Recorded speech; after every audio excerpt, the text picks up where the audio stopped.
Buenas noches a todos, bienvenidos. Hoy continuamos con el estudio del libro La Deidad, el Cosmos y el Hombre de Geoffrey Fartel. Continuamos con el capítulo 9 que se llama Los Orígenes. Hablábamos en la sesión anterior que en teosofía se nos ofrece una visión del origen y de la evolución del universo que es totalmente diferente de las concepciones creacionistas tradicionales o de las teorías científicas que son puramente materialistas. Esta visión se basa en una cosmología cíclica y emacionista, en lugar de una que es creacionista. Para nosotros en teosofía no hay creación, sino preexistencia. O sea, todo en el universo es increado, es eterno con una naturaleza periódica. Siempre ha existido y siempre existirá. Entonces, el universo es eterno y periódico a la vez. Y se estudia de su aspecto periódico, como una línea continua que no tiene ni principio, pero tampoco tiene fin. En pralaya todo, o en reposo, todo está en pasividad, pero tiene la raíz de todo, el germen de todo, está inmanifestado.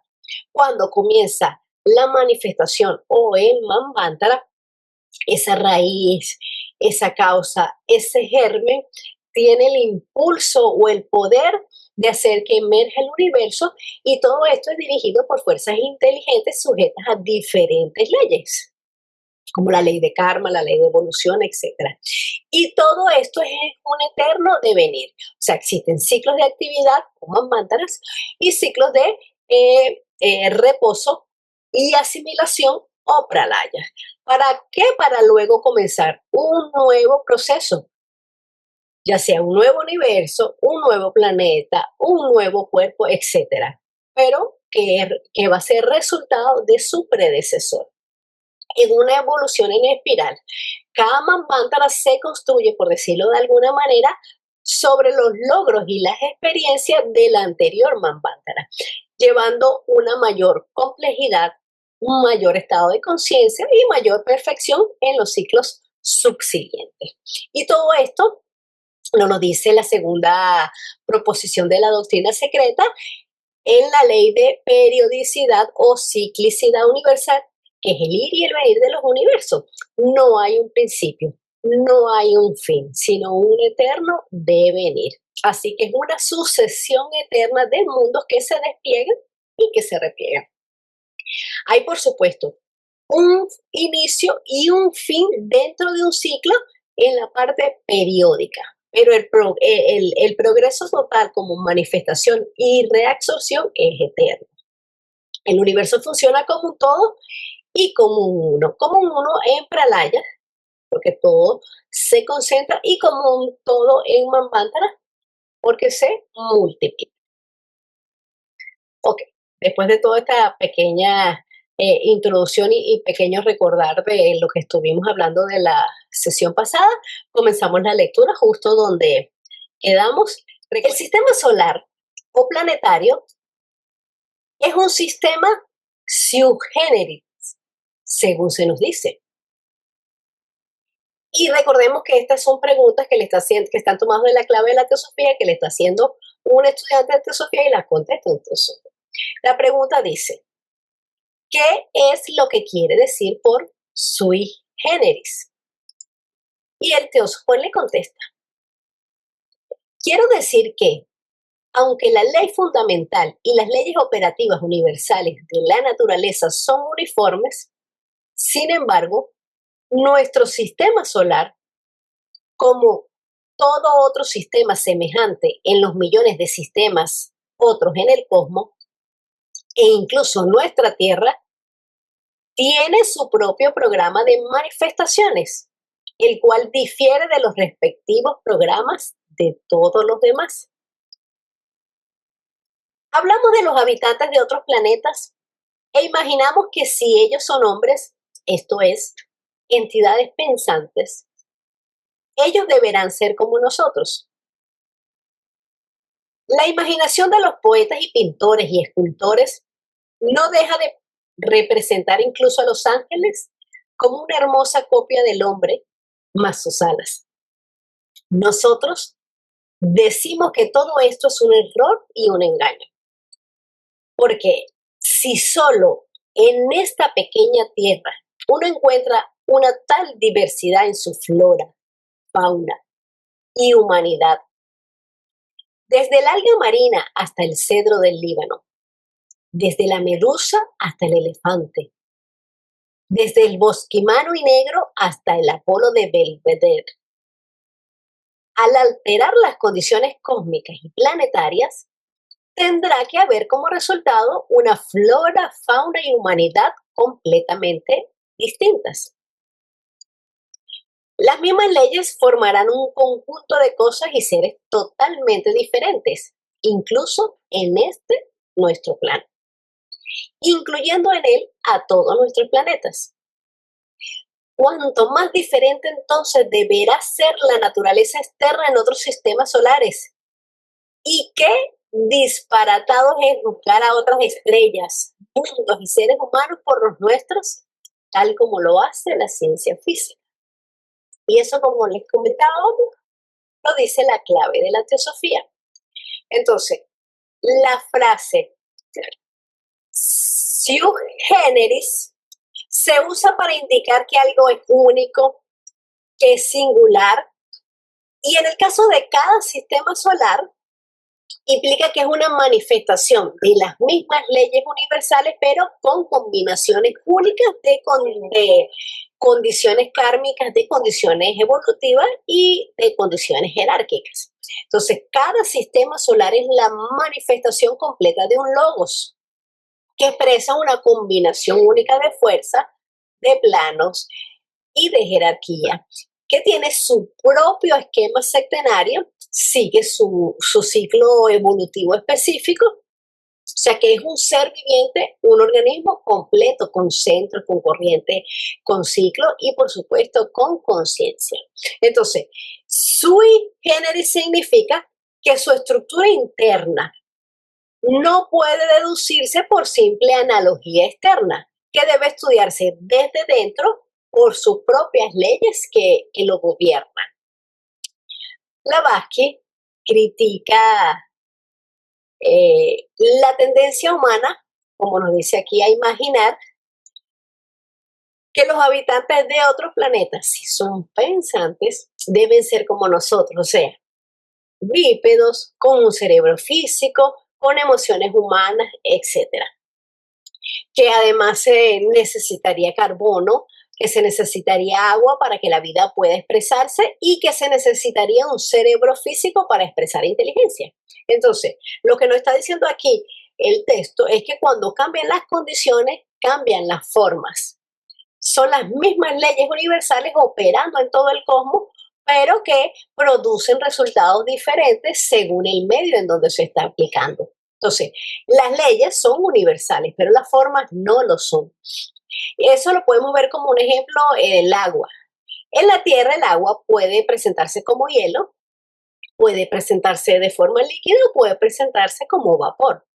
Entonces, en otro planeta, bajo otras condiciones, podría comportarse de manera completamente diferente.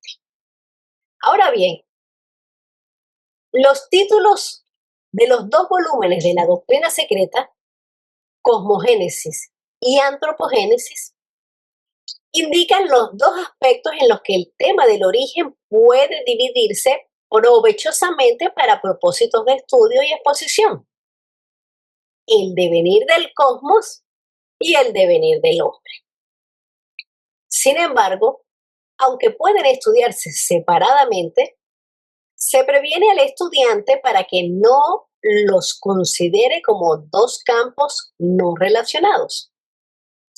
Por lo tanto, estudiemos al hombre, pero si lo separamos por un momento del todo universal o lo vemos aisladamente, desembarcaremos ya sea en la magia negra o fracasaremos en nuestro intento de la manera más ignominiosa. Eso nos lo dice las instrucciones esotéricas, en la primera instrucción, página 5. Entonces, la razón de esto es clara ya que el cosmos y el hombre surgen del uno y en verdad son ese uno. Y viene otra cita de la doctrina secreta que nos dice: si el estudiante tiene en mente que solo hay un elemento universal, el cual es infinito, no nacido, y que no muere, y que todo el resto, como el mundo de los fenómenos, es tan solo los muchos y variados aspectos diferenciados y las transformaciones que ahora se les llama correlaciones de ese uno, desde los efectos cósmicos hasta los microcósmicos, desde los seres superhumanos hasta los humanos y los subhumanos. En pocas palabras, la totalidad de la existencia objetiva. Entonces, desaparecerá la primera y más importante dificultad y será dominada la cosmología oculta. Entonces, Blavatsky, como nos dice aquí, divide la doctrina secreta en cosmogénesis y antropogénesis. Cosmogénesis, volumen 1, que es el devenir del cosmos, el origen de los planos, las jerarquías creadoras, la formación de los sistemas solares, las leyes universales, los ciclos cósmicos, el estudio del macrocosmos. Y la segunda, antropogénesis, que es el volumen 2, es el devenir del hombre, la aparición de las razas raíz, la evolución de la conciencia humana, la intervención de las jerarquías, el despertar de manas, el destino espiritual del hombre. O sea, es el estudio del microcosmos. El hombre es un proceso, resultado de un producto cósmico, o sea, donde el cosmos se va a reconocer a sí mismo. El cosmos se expresa plenamente a través de ese hombre. El cosmos es el escenario de esa autoconciencia que va a presentar el hombre. Cosmogénesis sin antropogénesis quedaría incompleta, porque antropogénesis sin cosmogénesis también quedaría incompleta porque pierde ese fundamento metafísico.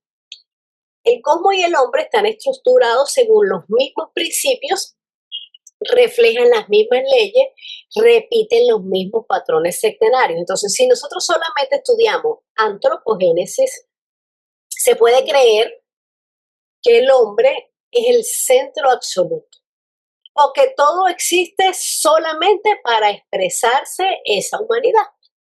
Cosmogénesis corregiría eso, mostrando la grandiosidad, la vastedad, mostrando las jerarquías superiores, los ciclos anteriores a ese hombre. Si solo estudiáramos cosmogénesis, entonces el universo podría parecernos abstracto, frío, impersonal. Entonces, a eso antropogénesis lo que le muestra es que la conciencia es el eje, que el propósito evolutivo es real y que el hombre es un puente. Recordemos que el elemento universal, el elemento uno, no, nos está hablando allí de mula prakriti, que es la raíz primordial y abstracta de la materia, es el principio indiferenciado, la sustancia precósmica que yace latente antes de que comience cualquier manifestación. Ese es el velo de la realidad absoluta, o sea, de Parabrahma. Y no es algo que se pueda percibir o experimentar de forma completa. Adelante, Arturo. Sí, mira, hay una parte que acabas de leer donde dice, por lo tanto, estudiaremos al hombre, pero si lo separamos por un momento del todo universal o lo vemos aisladamente, desembarcaremos en la magia negra o fracasaremos en nuestro intento de la manera más ignominosa. O sea, cuando toca la parte esta de la magia negra, pues me imagino que se está refiriendo a ignorancia o desconocimiento de quienes la practican porque no están considerando la cosmogénesis. ¿Es así como puedo interpretar el párrafo? Sí, también podríamos verlo que caeríamos en magia negra porque nos sentiríamos únicos y especiales, nos sentiríamos separados. Si vemos al cosmos como un todo, nos sentiríamos una parte que es integrante, una pieza de toda esa maquinaria. Entonces, cuando yo me creo que yo estoy solita y estoy separada de Ah, todo, mira. todos mis impulsos, mis deseos, mi voluntad va a girar solo en lo que a mí me convenga, a lo que me beneficie a mí, a lo que me aleje del dolor y me acerque a lo que aspiro, a lo que quiero, a lo que deseo. Pero Mm, si yo me siento integrada con todo y veo que soy parte de todo, entonces mis deseos, mi voluntad y mi empuje, ese impulso que yo voy a tener, va a ser en función de todos, porque me voy a sentir integrada como un dedo de la mano, que pertenezco a alguien más y todos realmente estamos unidos. sí. Porque luego yo me quedo pensando, Caro, que quienes practican esto, pues desconocen el cuerpo astral, prana, la tríada superior, no la conocen, no la conocen y por ignorancia empiezan a practicar estos caminos chuecos, según mi pensamiento. El conocimiento de la constitución sectenaria del hombre es algo prioritario que deberíamos todos conocer para saber qué elementos de nosotros son perecederos y qué elementos de nosotros es lo que realmente somos, qué componentes es lo que va a durar siempre, a quién yo pertenezco realmente. Sí. Y si todos supiéramos y medianamente entendiéramos las leyes de karma y reencarnación y trabajáramos en función de eso, pues este mundo estaría mucho mejor. Porque es muy fácil hacer daño a otras personas o incluso a uno mismo, porque al hacer daño a otro me lo estoy haciendo a mí mismo y a todos. Y luego creo que me voy a morir y ya van a ser perdonados todos mis errores, mis daños, etcétera. Pero cuando vamos a tomar conciencia de que Sí. tenemos que responsabilizarnos por nuestras acciones, entonces la actitud debería ser otra. Claro, la actitud no debería ser portarme bien porque va a tener una consecuencia. Hay que portarse bien por el bien mismo. Ujú. Bien, Pero sí, gracias. hay que estudiar y tratar de salir de esa ignorancia, porque la ignorancia es lo que crea más separación, porque la ignorancia crea miedo y el miedo conlleva al egoísmo. Bueno, si estamos hablando de este tema tan importante y se puede pensar que mucha gente entra en la parte de la magia negra por ignorancia. Cuidado, que no es tanto así. Hay gente con mucha cultura, con mucho estudio y conocimiento y entra en esta línea de la magia negra por ambición, egoísmo, falta de amor hacia nada, porque es un camino duro y el que entra en él solo va a encontrar dolor. Es raro que encuentre muchos beneficios, aunque hay gente que lo practica mucho, ¿no? No podemos ignorarlo. Y es un camino peligroso. Si dicen que el día que nos vamos después tendremos que rendir cuenta por nuestras conductas, muchas veces en esta misma vida se empieza a pagar los errores que cometemos. Eso es lo que creo. Gracias. Gracias, Bueno, Nelly. ¿No? con Blavatsky hay que a veces tener un poquito de cuidado con lo que ella va escribiendo, porque en este caso, aunque ella está hablando de magia negra, no se refiere directamente a esos hermanos del lado izquierdo que conocemos, ¿no? Ella por lo general cuando está hablando de ese tipo de seres hace la contraparte con el mago blanco. Entonces, aquí se está refiriendo ella, ya muchas veces se refiere a esos magos negros, a toda, vamos a decir, a gran parte de la humanidad que es ignorante de las leyes de la naturaleza, ¿verdad? Que como dice aquí, ve solamente la parte particular. Magos negros, ¿por qué? Porque van en contra de la ley. A final de la primera parte del volumen primero de la doctrina secreta, Blavatsky trata de recapitular algunas de las enseñanzas básicas expuestas hasta ese momento, haciendo un resumen comprensivo de todo el proceso. Y viene una cita que está en La Doctrina Secreta en el tomo 1, que nos dice: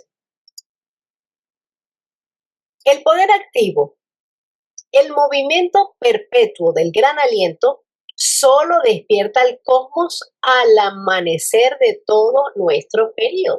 Entonces, el gran aliento no es un Dios personal ni es una fuerza creadora arbitraria. No es un soplo de alguien, sino que es el símbolo del eterno latir del absoluto, que lo vemos en la expansión, que sería la emanación, la manifestación, la evolución, y en la contracción, que es la disolución, el pralaya, el reposo. Entonces, este es el ritmo del gran aliento y esa es la expresión de la vida una. Entonces, el cosmos entero es un eterno respirar. Entonces, eso representa el principio eterno de vida y conciencia, que permanece latente durante los periodos de reposo cósmico, o sea, en las pralayas, y que se manifiesta al inicio de cada nuevo ciclo, o sea, de cada manvantara. Y cuando el texto nos dice que ese poder despierta al cosmos al amanecer de todo un nuevo periodo, indica que el universo no es creado de la nada. Implica que esa manifestación es cíclica, es rítmica, como una respiración cósmica, ¿ves? Porque dice, al amanecer de todo nuevo periodo. Entonces, retomamos. El poder activo, el movimiento perpetuo del gran aliento, solo despierta el cosmos al amanecer de todo nuevo periodo, poniéndolo en movimiento por medio de las dos fuerzas contrarias. Y aquí tenemos un llamado que nos dice, la fuerza centrípeta y centrífuga, que son macho y hembra, positivo y negativo, físico y espiritual, siendo las dos la única fuerza primordial, y eso nos lo dice HPB. Entonces, el poder activo, leo nuevamente todo. El poder activo, el movimiento perpetuo del gran aliento, solo despierta el cosmos al amanecer de todo nuevo periodo, poniéndolo en movimiento por medio de las dos fuerzas contrarias y ocasionando así que llegue a hacerse objetivo en el plano de la ilusión. En otras palabras, que la moción dual transfiere al cosmos del plano del ideal eterno al de la manifestación finita o del plano nouménico al fenoménico. Entonces aquí nos está hablando de esas dos fuerzas contrarias. Una es la centrífuga, que es la fuerza de la expansión. Esa es la que impulsa hacia afuera, es la que dispersa, es la que diferencia, es la que manifiesta. Y la fuerza centrípeta es la fuerza de atracción. Entonces es la que impulsa todo hacia adentro, es la que reúne, es la que va a sintetizar, es la que integra. Y también nos dice que no son dos fuerzas separadas. Blavatsky insiste en que las dos fuerzas son en realidad una sola fuerza primordial. Nos está diciendo aquí, es una sola fuerza primordial. Es decir, en el estado absoluto existe unidad. Pero cuando comienza la manifestación, esa unidad se va a polarizar. No son pares distintos. Son expresiones distintas de la misma ley universal. Entonces, cuando estas dos fuerzas entran en relación, las dos fuerzas contrarias entran en relación, ocurre algo fundamental. O sea, que aparece el movimiento. Y ese movimiento produce vibración, produce forma, produce materia, produce vida. Entonces, esa moción dual es lo que permite que lo que estaba en estado latente o en un estado indiferenciado comience a diferenciarse, a ponerse en movimiento y a volverse perceptible. Sin esta polaridad no hay universo manifestado, solo existiría la unidad abstracta. No habría una estructura, no habría evolución. Entonces, toda la naturaleza funciona por ese equilibrio. Expansión, contracción, manifestación y luego un retorno. En la parte metafísica la podemos ver como espíritu y como materia. En la parte energética lo podemos asociar como positivo, como negativa. En la parte biológica lo vemos como masculino, como femenino. Y en la parte dinámica, como nos da el ejemplo, centrífuga y centrífuga. También como una fuerza generadora y una fuerza receptora también. Todo lo que es, fue y será, eternamente es. Y aún las incontables formas finitas solo lo son en su forma objetiva, no en su forma ideal. Ellas existían como ideas en la eternidad y nos hace un llamado. Y nos dice HPB, el ocultismo enseña que a nada se le puede dar una forma, ya sea por la naturaleza o por el hombre, cuyo tipo ideal no exista ya en el plano subjetivo. Y más aún, que no es posible que una forma o figura pueda entrar en la conciencia del hombre o se desarrolle en su imaginación, la cual no haya existido en prototipo, al menos como una aproximación. Entonces, releo. Ellas existían como ideas en la eternidad y cuando mueran existirán como reflejos. Ni la forma del hombre, ni tampoco la de cualquier animal, planta o piedra, nunca ha sido creada. Y es solo en este plano de nosotros que comenzó a devenir. Esto es, a objetivarse en su presente materialidad o a expandirse de adentro hacia afuera, de la esencia más subliminada y supersensible hasta su apariencia más burda. Entonces, la manifestación cósmica es el ideal eterno. Y es ese paso de este ideal eterno a la forma finita, o sea, del ser al parecer. Por eso se dice que el cosmos llega a hacerse objetivo en el plano de la ilusión. No porque sea falso, sino porque es relativo, transitorio y condicionado. Por eso está en el plano de la ilusión.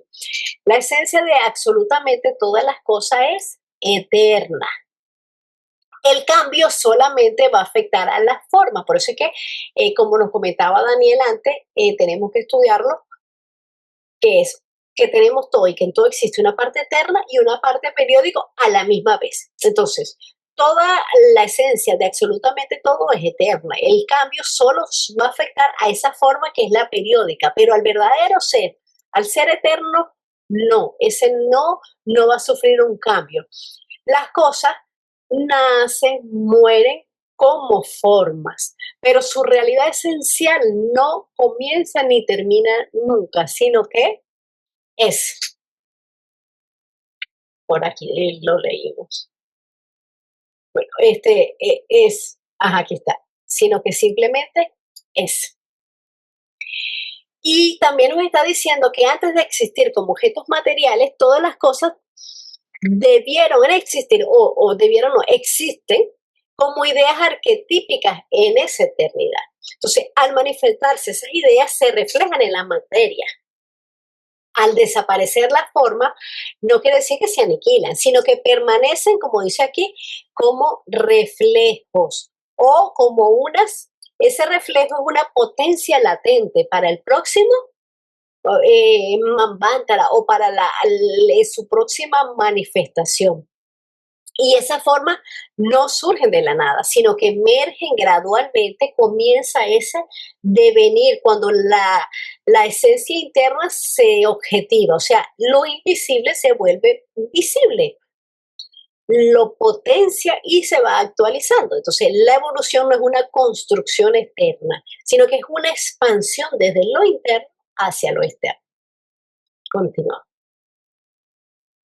Por lo tanto, nuestras formas humanas han existido en la eternidad como prototipos astrales o etéreos, de acuerdo a cuyos modelos los seres espirituales o dioses cuyo deber era traerlos al ser objetivo y a la vida terrestre, desarrollaron las formas protoplásmicas de los futuros egos a partir de su propia esencia.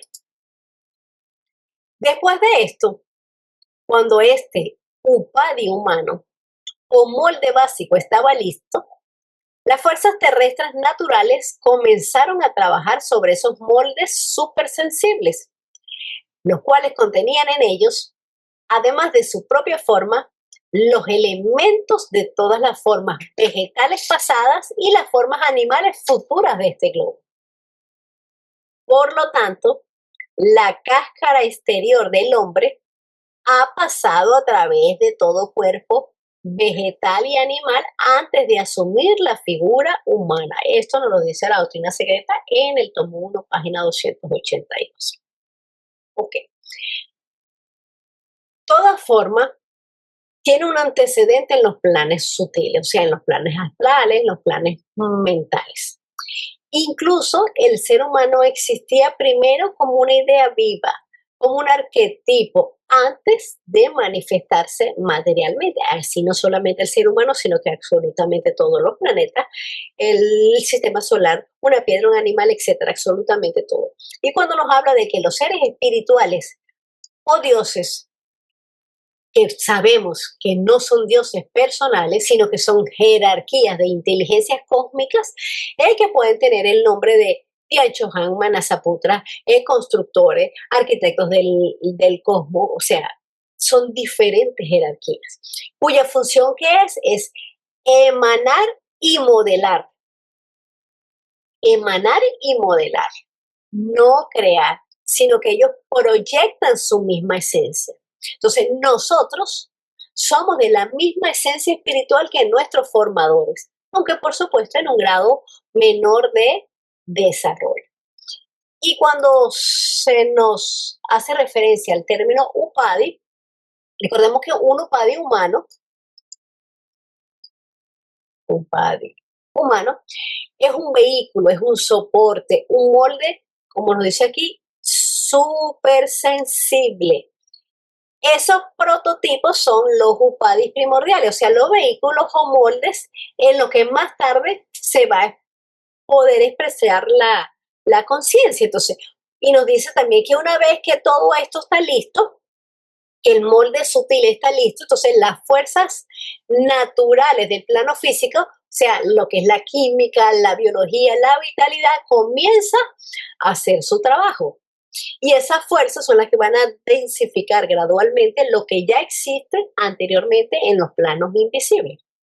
Cuando nos dice aquí que la cáscara exterior del hombre, la cáscara exterior del hombre ha pasado a través de todo cuerpo vegetal y animal antes de asumir la figura humana, no significa que el ego humano haya sido un animal individual como lo entiende el darwinismo. Significa que la materia que compone el cuerpo humano fue refinándose a través de los reinos minerales, vegetales y animales. Entonces, el cuerpo humano, el cuerpo del hombre, es un resumen viviente de toda la evolución terrestre, porque contiene en sí las experiencias de todos esos reinos anteriores, no como entidad él, sino la forma. El reino mineral, ¿qué es lo que aporta? Aporta la solidez, la estructura, o sea, el cuerpo, nuestro cuerpo físico está compuesto por los mismos minerales que se encuentran en la Tierra, el calcio, el hierro, el fósforo, etc. Es la cristalización de la materia. En el hombre, ¿cómo lo podemos ver? Pues lo vemos en el esqueleto, los vemos en los huesos, en los dientes, las sales minerales, la estabilidad como estructura que nos brinda el cuerpo físico. Entonces, eso lo podemos asociar a que eso es lo que nos aporta el paso de la mónada por el reino mineral. Ahora, el paso de esa mónada por el reino vegetal, ¿qué es lo que va a dar? Desarrolla la vida orgánica, el crecimiento, la nutrición, la reproducción. En el hombre aparece como funciones vegetativas, los procesos vitales del cuerpo, o sea, el metabolismo. Podemos verlo en el sistema endocrino, la capacidad de regenerar tejido, la capacidad de sanar heridas, la capacidad de absorber energía para crecer. Eso se asemeja a la vida de una planta. La energía hace que esas células se dividan y que los órganos funcionen. Entonces, así es como podemos ver lo que ha hecho el reino vegetal en nuestro cuerpo físico. Ahora, en el reino animal, ¿qué nos da? Aporta sensación, aporta movimiento, aporta instinto, aporta emoción. Y en el hombre, ¿cómo se manifiesta eso? Como el sistema nervioso, como el deseo, o sea, como cama, como emociones, como pasiones, miedo, amor, placer, ira, y así como todos los instintos de supervivencia. Entonces, cuando ya esa morada se individualiza, deja de ser dual y se convierte en triple para convertirse en humana, alma, Buda y mana, entonces el reino humano introduce lo que esos otros reinos anteriores a él no tienen, o sea que la autoconciencia, la responsabilidad moral, la mente reflexiva, o sea, manas. Este es el plano donde se puede reflexionar sobre la existencia, el plano no, el momento este es el momento evolutivo en donde se puede reflexionar sobre la existencia y podemos dirigir a través de autoesfuerzo nuestra evolución. Así que podemos ver como que el hombre no elimina los reinos anteriores, sino que los contiene, los integra, los trasciende. ¿A qué voy con todo esto? Por supuesto que todo esto es una interpretación que yo le doy, cada quien puede tener la suya. El cuerpo humano no es una creación nueva, sino que es un vehículo compuesto por hábitos de la naturaleza. Y a todo eso le vamos a sumar ya cuando tenemos mente, pues los skandhas, que son las tendencias acumuladas. Los upadis son esos vehículos donde esas tendencias se van a expresar. Entonces, los reinos anteriores van a dejar todas sus impresiones en esa sustancia misma del cuerpo físico. Entonces, por eso hay un axioma que nos dice algo más o menos como que el cuerpo recuerda mineralmente, vive vegetativamente, siente animalmente, pero la conciencia humana no se reduce a eso. Los usa como instrumentos. Eso también lo podemos ver en ejemplo en el desarrollo embrionario, que va a recapitular de manera simbólica y de manera funcional las etapas de organización de la vida. Primero aparecen las funciones básicas, ¿verdad? El sostén, la estructura, que es lo que nos da el mineral. Luego aparecen los procesos de crecimiento, de nutrición, que nos da el vegetal. Más tarde aparece la sensibilidad y movimiento, el reflejo que nos los va a dar el reino animal. Y finalmente, la capacidad de ser un vehículo humano consciente. A partir del 7º mes ya se define que es un ser humano. Entonces, es una recapitulación de funciones, no de especies. Ahí es donde hay que tener cuidado de no confundir eso. El feto es primero un organismo viviente y solo progresivamente se va a convertir en un vehículo humano consciente, porque en las etapas iniciales del embrión predominan pues las formas simples, la repetición celular, entonces están esas estructuras indiferenciadas que son análogas al reino mineral, o sea, con la estructura y base. La fase S del crecimiento orgánico, que es la que predomina la asimilación, la expansión y los ritmos vitales, eso es lo que podemos ver como una analogía con el reino vegetal. Y luego aparece el sistema nervioso, el movimiento predomina y predomina la sensibilidad, entonces hay esas reacciones sensitivas, hay coordinación y eso es lo que nos da esa analogía con el reino animal. Pero luego viene el nacimiento, que es lo que marca la preparación completa de ese vehículo para la entrada y la expresión del ego humano, de esa conciencia humana. Bueno, todo lo que nos dijo Caro, pues claro, tiene mucha relación con lo que está diciendo, que a veces es lo que nos cuesta mucho entender ese paso de la forma humana o del ser humano a través de los otros reinos. Pero también hay un detalle que está relacionado con lo que nos está explicando el texto o con el comentario de Blavatsky, que es en la formación de esa cadena planetaria, ¿no? Sabemos que está conformada de 7 globos, uno sobre físico, los otros son son metafísicos o menos, no metafísicos, menos que el físico, son más sutiles. Y esa cadena de formación hasta llegar a la parte más sólida, pues fue un proceso también de densificación de esos globos, ¿no? No es que aparece el globo físico en la primera ronda. Ese globo físico se va formando a través de rondas y rondas y en la cuarta adquiere su completa forma física, su materialidad, ¿no? Entonces, fíjense, aquí está hablando de la doctrina secreta, esto es la página 165 del volumen 1, un poquito para llevarnos esa idea, porque hay que tenerla también en mente. Nos está hablando de las huestes monádicas, cuando entran, pasan de la cadena planetaria lunar a la terrestre para la formación de todos los globos. Fíjense como dicen, ¿ves? Las mónadas más desarrolladas, los dioses lunares o espíritus, llamados en la India los pitris, cuya función es pasar en la primera ronda a través del triple y completo círculo de los reinos mineral, vegetal y animal, en sus formas más etéreas, vaporosas y rudimentarias, con objeto de revestirse con ellas y asimilarse la naturaleza de la cadena recientemente formada. Ellos son los que alcanzarán primero la forma humana, ¿no? Entonces, sobre el globo A en la primera ronda, de una manera etérica, una forma humana etérica. Entonces, ahí viene un poquito esa explicación que estaba dando Carolina también y lo que nos explica el comentario de Blavatsky, de que en esa formación de la cadena planetaria hasta tomar forma física como hoy en día la podemos conocer, pues todas las formas, todas las mónadas que entraron en esta cadena planetaria tuvieron que pasar por diferentes ciclos de formación en los diferentes reinos de la naturaleza. Entonces está un poquito asociado con eso. Es una explicación, es un concepto bastante a veces complicado de entenderlo, porque a veces nos lo llevamos a la parte material. Mucha gente lo asimila de esa manera, pero fui un árbol, o fui un ave, o fui algún tipo de animal. No, realmente son las formas etéreas en los procesos de formación y ese reflejo quedó en la forma humana, que es lo que nos está explicando Carolina aquí. Ese reflejo forma parte del ser humano. Entonces no podemos separarnos de los otros reinos, y eso es un poquito lo que nos va a ese axioma hermético y a ese axioma oculto, que es que somos uno, somos parte de todo. No existe división entre los 10 reinos de la naturaleza. Entonces, digamos, la forma que van a tener los seres humanos en la sexta y séptima humanidad ya está previsto, así como las humanidades en el quinto, sexto, en todos los globos que vengan, ya está previsto cómo va a ser cada una de las humanidades en su forma. Exacto, todo existe como un arquetipo primero, podríamos decirlo en el plano mental.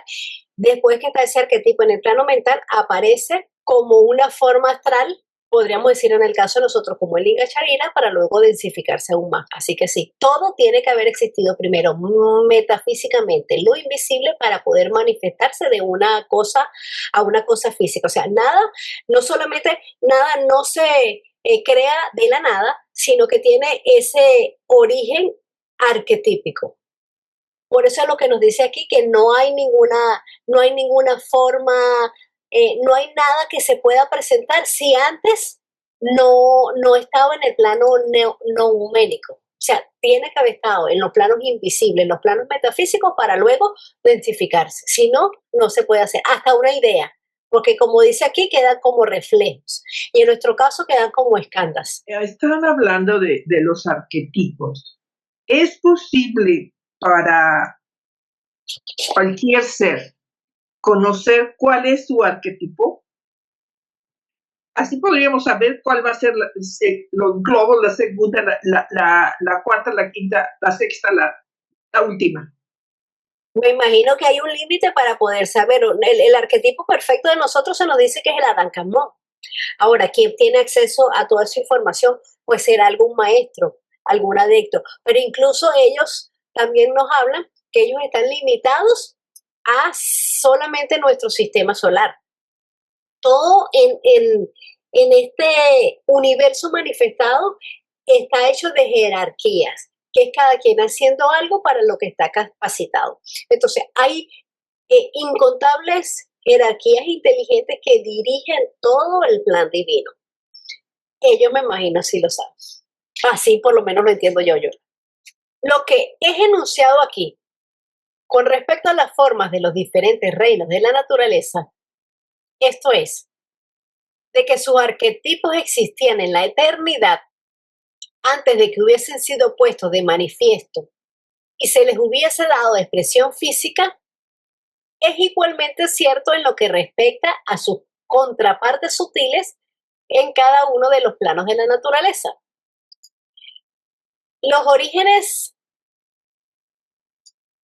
de los principios interiores del hombre, así como de todo lo demás, tienen que buscarse en la sustancia primordial que llega al ser con la polarización del elemento 1 y sus diferenciaciones en los elementos primarios. Todas las potencialidades, todas las capacidades de la vida están aquí presentes, involucionadas durante los ciclos más remotos de la manifestación y que ahora serán desenvueltas durante el actual. Toda facultad que tenemos como seres humanos ha sido desarrollada de esta manera, para ser ulteriormente desarrollada por el uso por nuestra humanidad. Bien se ha dicho que el proceso cíclico no tiene un comienzo concebible o un final imaginable. Sin embargo, cada ciclo recurrente revela una marcha progresiva hacia una vida superior. Y esto nos lo dice la doctrina secreta en el tomo 1. El periodo activo de la existencia fenoménica o Manvantara expresa en el mundo del tiempo-espacio las posibilidades impresas en el estado latente o la no existencia del ser noumenal en Pralaya.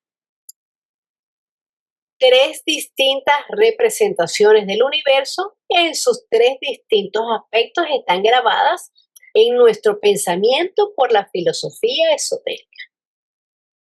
Lo preexistente, desarrollado de lo siempre existente, y lo fenoménico, el mundo de ilusión, el reflejo y sombra de eso.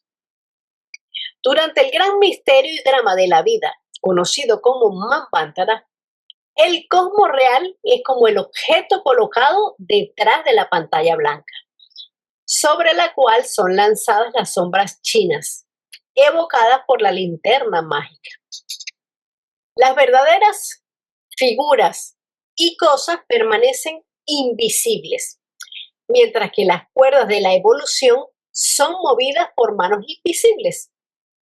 Y los hombres y las cosas son solo así, reflejos, sobre el campo blanco de las realidades, detrás de las acechanzas de Mahamaya o la gran ilusión.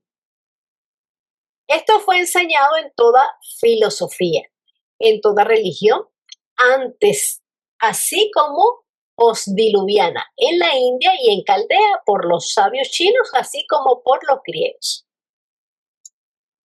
En los primeros países, estos tres universos eran alegorizados en las enseñanzas exotéricas por las tres trinidades emanando del germen eterno central y formando con él una unidad suprema.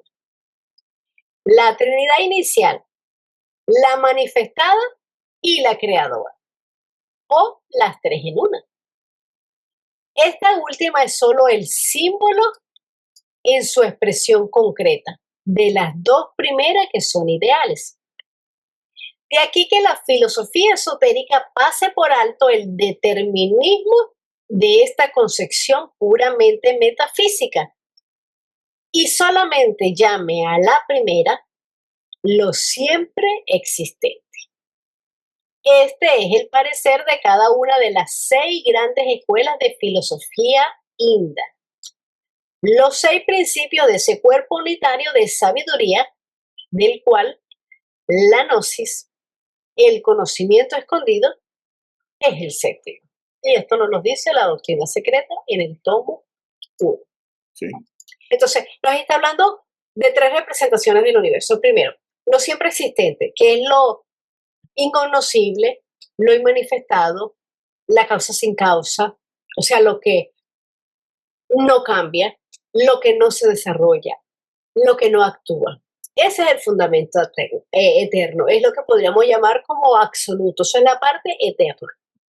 Las otras dos representaciones que nos está diciendo la preexistente y en la parte fenoménica, nos está hablando de la parte periódica, porque recordemos que todo es eterno y periódico, entonces esa parte eterna es lo siempre existente y la parte periódica es las otras dos divisiones, lo preexistente y lo fenoménico. Lo preexistente, que dice desarrollado de lo siempre existente, es el universo nouménico, el logos inmanifestado, el plan o la ideación cósmica. Esto es como la imagen en la mente del arquitecto antes de que ese edificio vaya a ser construido. Y la tercera parte, como nos muestra el universo, es la parte fenoménica. Ese es el universo que nosotros percibimos, es la materia, es el tiempo, es el movimiento, son las formas. Y es el llamado mundo de la ilusión, el Mahamaya. No porque no exista, sino porque no es la realidad última, sino que es su reflejo.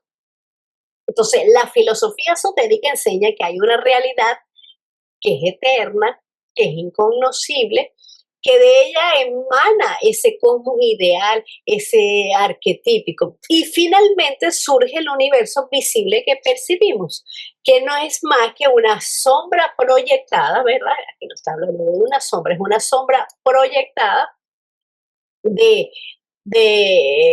esa realidad superior. Entonces, durante el Manvantara vivimos dentro de esa sombra cósmica, creyéndola que es absoluta, que es lo máximo, cuando en realidad es un reflejo de lo que permanece invisible detrás de ese velo de Mahamaya. Cuando nos está hablando también aquí de los elementos, ¿verdad? Del elemento 1, recordemos que el elemento 1, del elemento 1 comentábamos anteriormente que el elemento 1 es la sustancia raíz universal, que es también llamada Mula Prakriti, o sea, el espacio absoluto, la raíz de la materia, la raíz primordial, la raíz abstracta de esa materia, ese principio indiferenciado, la sustancia precósmica, que ya se latente antes de que comience cualquier tipo de manifestación, ¿verdad? No es algo que se pueda percibir o experimentar de una forma completa. Es la potencialidad pura de la materia. Entonces, cuando nos habla de los elementos primarios, entonces nos habla de los elementos primarios. Esto quiere decir que son estados de esa sustancia, de ese elemento 1, son diferenciaciones de ese elemento 1, pero no son cosas físicas, ¿no? Entonces, es como el orden en que se va a ir presentando ese Mula Prakriti, ¿verdad? Entonces, esos elementos primarios se nos dice que son primero el Akacha, que es la base de todos los demás, que algunos nos dicen que ese es el verdadero primer elemento, porque es el que está allá en la manifestación, entonces nos dice que ese Akacha es el verdadero primer elemento, y después vienen los otros cuatro que son más gradaciones de este primer elemento. Los otros elementos primarios es el fuego, que sería la energía, la radiación, la transformación. El tercero es el aire, el movimiento, la expansión. Y el cuarto es el agua, la cohesión, la fluidez. El quinto es la tierra, que es la condensación, que es la solidez. Pero entonces estos elementos primeros no son todavía elementos físicos, sino son sustancia todavía. Son modos de vibración de Mula Prakriti, pero no son sustancias separadas, es decir, que no van a aparecer uno después de otro como cosas distintas, son grados de diferenciación de una misma realidad. Entonces, nos hablan de 5 elementos nada más, aunque sabemos que todo en el universo es sextenario.